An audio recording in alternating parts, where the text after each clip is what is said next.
नमस्कार, मैं हूं आपके साथ अली मतर। 7:30 बजने वाले हैं और वक्त है जोहार झारखंड का, जिसमें हम आपको झारखंड की सबसे बड़ी खबरें दिखाएंगे। लेकिन सबसे पहले बड़ी खबर रामगढ़ से है, जहां के पीटीपीएस के मेन पावर हाउस को विस्फोटक लगाकर गिरा दिया गया। ब्लास्ट से पीटीपीएस के साथ साथ आसपास के इलाकों में कंपन महसूस किया गया। साथ ही पूरा का पूरा मेन पावर हाउस चंद सेकंड में ही जमींदोज हो गया और धूल का गुबार दूर दूर तक फैल गया। भारत रूस मैत्री के प्रतीक पीटीपीएस की इन दोनों चिमनियों को भेल कंपनी के सहयोग से बनाया गया था, पर इन दिनों पीवीयूएनएल का नया super critical thermal power plant का निर्माण तेजी से चल रहा है और इसीलिए पुराने ढांचे को ब्लास्ट करके उड़ा दिया गया। इससे पहले पुराने कूलिंग और 2 चिमनियां भी इसी तरह से गिरा दी गई थी। ये देखिए कैसे चंद सेकंड में पूरा का पूरा ये भवन जमींदोज हो गया और आसपास के इलाकों में धूल ही धूल दिखाई देने लगा।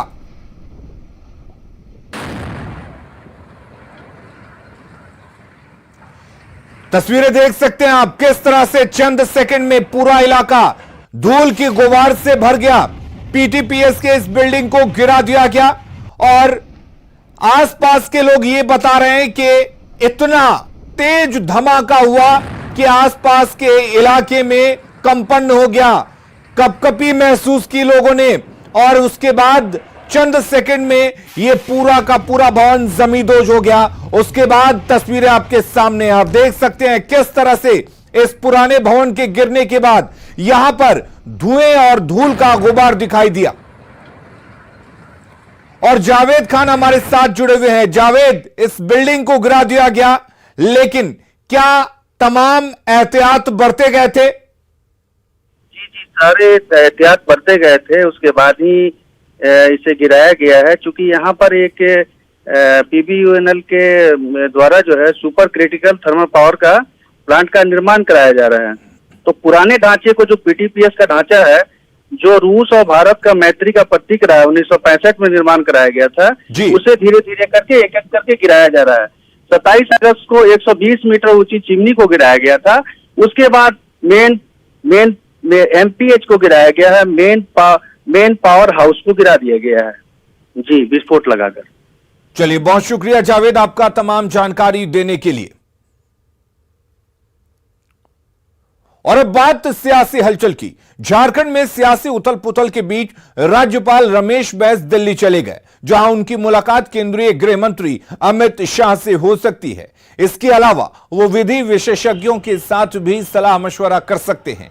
यूपीए नेताओं ने कल हुई राज्यपाल से मुलाकात कर इलेक्शन कमीशन की सिफारिश सार्वजनिक करने की अपील की थी। इस बीच गवर्नर के अचानक दिल्ली चले जाने पर जेएमएम ने सवाल उठाए हैं। कल ही उन्होंने हम लोगों से कहा कि मैं आवश्यक कानूनी सलाह लूंगा, और हमको लगता है कि आज गृह मंत्रालय से सलाह लेने के लिए माननीय राज्यपाल जी दिल्ली चले गए। अब कानून मंत्रालय और कानून के लोग से ज्यादा सलाह हमको लगता है कि भारतीय जनता पार्टी के दीनदयाल मार्ग नई दिल्ली स्थित उसके मुख्यालय से आएगी।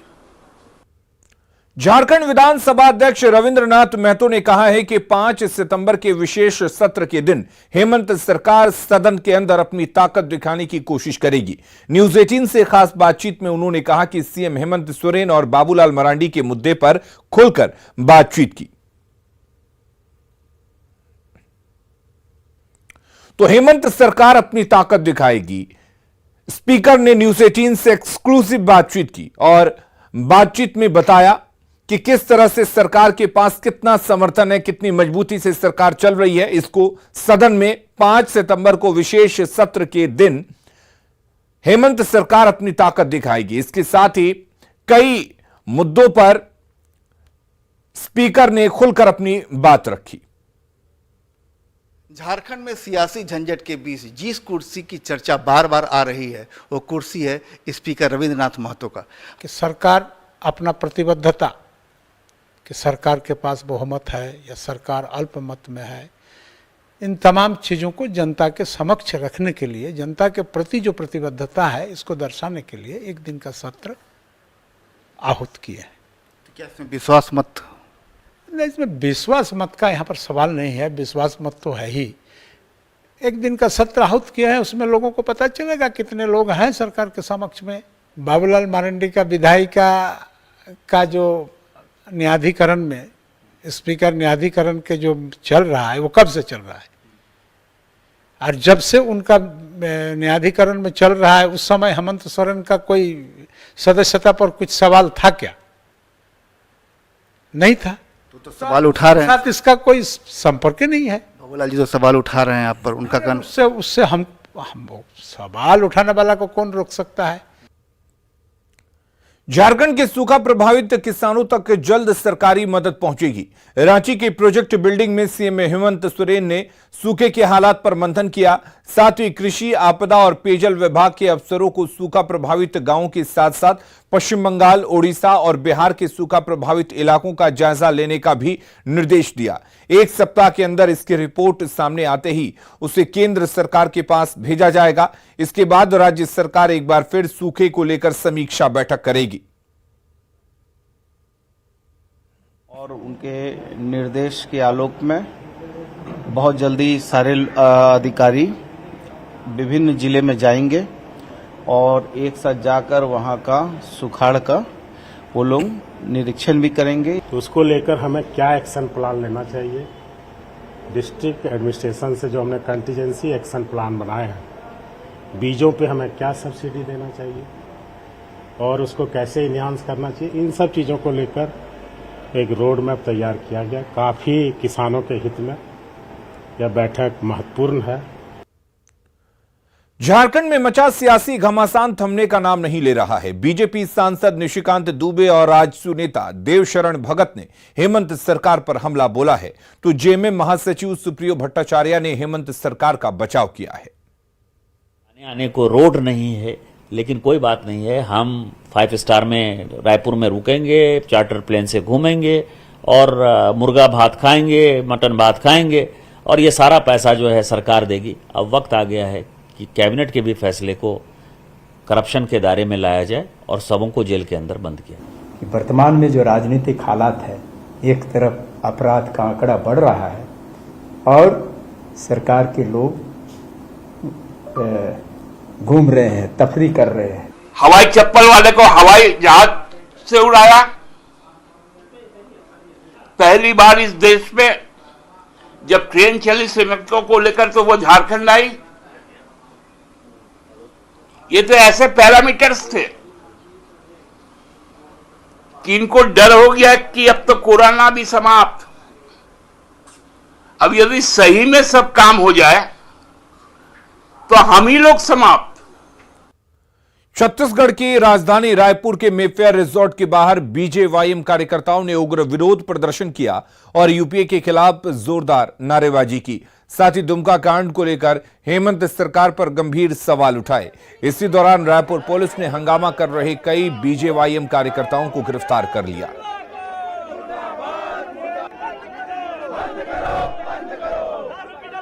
झारखंड की सरकार एक तरफ एक मुसलमान को गोली लगने पर उसे एयर एम्बुलेंस करके उनका इलाज कराने भेजती है, दूसरी तरफ हिंदू बहन होने का उनको पीड़ा भुगतना पड़ता है, उसके लिए कोई प्राथमिकता से इलाज की व्यवस्था ये झारखंड की सरकार नहीं करती, तो पक्षपात भी झारखंड की सरकार कर रही है। इसलिए यहाँ के विधायकों को यहाँ ले। और आप देखे होंगे कि जो पुलिस उसको पकड़ के ले रही थी, हंस रहा था वो किसके सह पे हंस रहा था? सरकार छोड़ के यहाँ पे क्यों बैठे?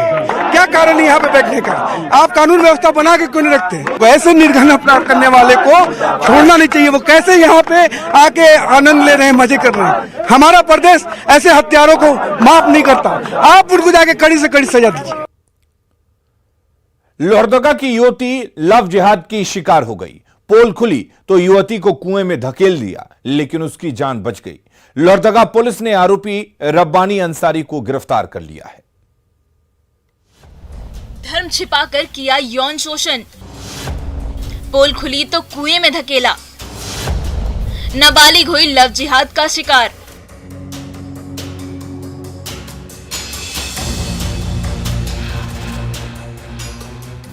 लोहरदगा में रॉन्ग नंबर ने लव जिहाद का रूप ले लिया। हुआ ये कि रांची के रब्बानी अंसारी का कॉल गलती से लोहरदगा की नाबालिग युवती के मोबाइल पर लग गया, पर फोन पर उसने अपना नाम साजन उरांव बताया। मोबाइल पर दोनों के बीच बातें होने लगी। एक दिन प्यार का वास्ता देकर रब्बानी ने युवती को रांची बुला लिया और कई महीने तक उसकी असमत से खेलता रहा। उसने युवती की इज्जत तो तार तार की ही, अंतरंग पलों की वीडियो भी बना ली। पर एक दिन युवती को साजन उरांव यानी रब्बानी अंसारी की असलियत पता चल गई, तो रास्ते से हटाने के लिए उसने युवती को कुएं में धकेल दिया और ऊपर से पत्थर भी बरसाता रहा। गलत नाम बता के, हिंदू नाम बता के लव जिहाद का शिकार में उसको फंसाया, उसका MMS वीडियो भी बनाया और कई महीना तक रखा, भी जान से भी मारने का उसका प्रयास किया था, जैसा बातचीत में पता चला। पर वो युवती की खुशकिस्मती थी कि हादसे में उसकी जान बच गई। वो भागकर लोहरदगा पहुंची और पुलिस को आपबीती सुनाकर इंसाफ की गुहार लगाई। लोहरदगा पुलिस तुरंत एक्शन में आ गई और धारा 376, 427, 379, 417, 307 और पॉक्सो एक्ट की धारा 6 के तहत FIR दर्ज कर ली।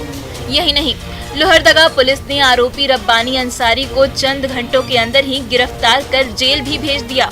प्राथमिकी दर्ज कर लिया गया है। प्राथमिकी दर्ज करने के पश्चात अभियुक्त की गिरफ्तारी हो चुकी है।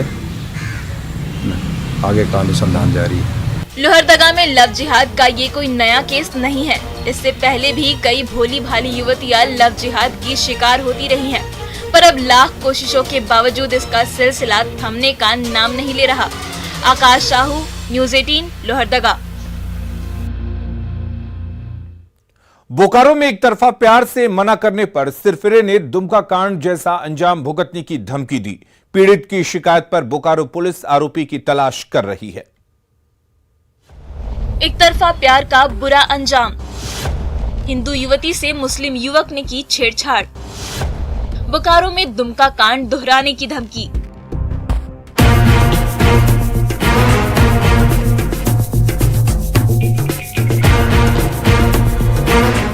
ये कहानी है बोकारो की, जहां एक तरफा प्यार से इनकार करने पर रुस्तम अली नामक सिरफिरे ने एक हिंदू युवती को दुमका कांड जैसा अंजाम भुगतने की धमकी दे डाली।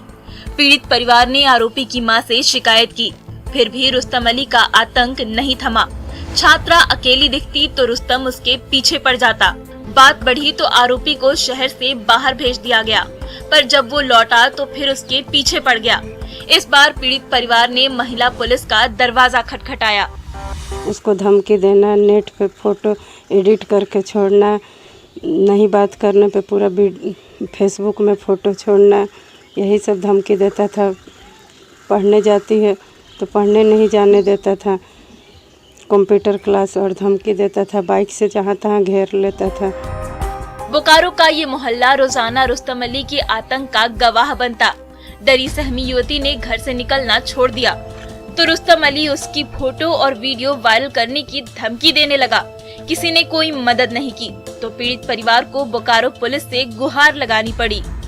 पर FIR दर्ज होते ही रुस्तम अली बोकारो छोड़कर कहीं भाग गया, लेकिन बोकारो पुलिस ने आरोपी को जल्द गिरफ्तार करने का दावा किया है। जबरदस्ती उसको रोका गया और कुछ बात करने के लिए कहने लगा। इसी का विरोध की है लड़की, जिसमें कि छेड़खानी का मामला आया है और उसमें उस आवेदन पे महिला थाना ने समुचित धाराओं के तहत कांड दर्ज किया। FIR दर्ज होते ही रुस्तम अली भाग निकला है, पर पीड़ित परिवार पर उसका खौफ कम नहीं हुआ।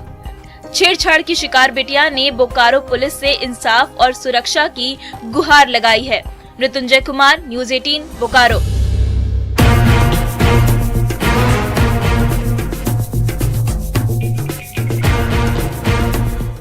सरायकेला पुलिस ने कोया जंगल में कुख्यात अनल दस्ते पर दबिश दी। मुठभेड़ में 2 नक्सली मारे गए, जबकि नक्सलियों की फौज घने जंगल में फरार हो गई।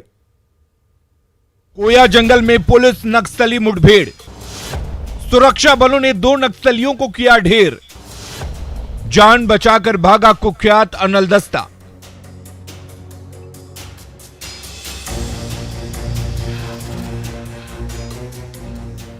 सरायकेला खरसावां का यही वो जंगली इलाका है जहां सुरक्षा बलों ने नक्सलियों के छक्के छुड़ा दिए। कुचाई के कोया जंगल में नक्सलियों का कुख्यात अनल दा दस्ता छिपा हुआ था। जैसे ही गुप्त सूचना मिली, सरायकेला के SP Anand Prakash, police force, CRPF और कोबरा बटालियन के जवान नक्सलियों की मान की ओर दौड़ पड़े। सुरक्षा बलों के नजदीक आते ही नक्सली दनादन फायरिंग करने लगे, पर जांबाज जवानों ने हार नहीं मानी और नक्सलियों पर टूट पड़े। दोनों ओर से फायर पर फायर होता रहा। कोया जंगल में गोला और बारूद की गंध फैलने लगी।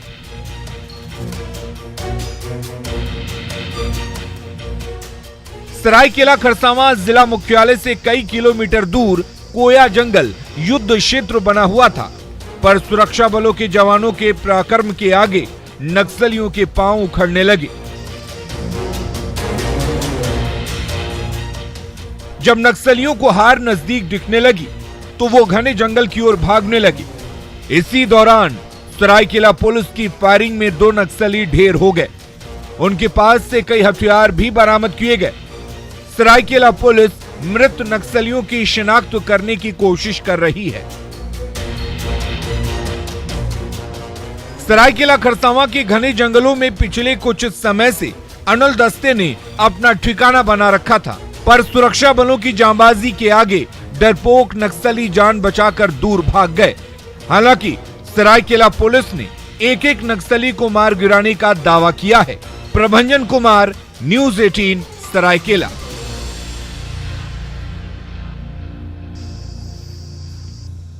और अब देखते हैं झारखंड 2020।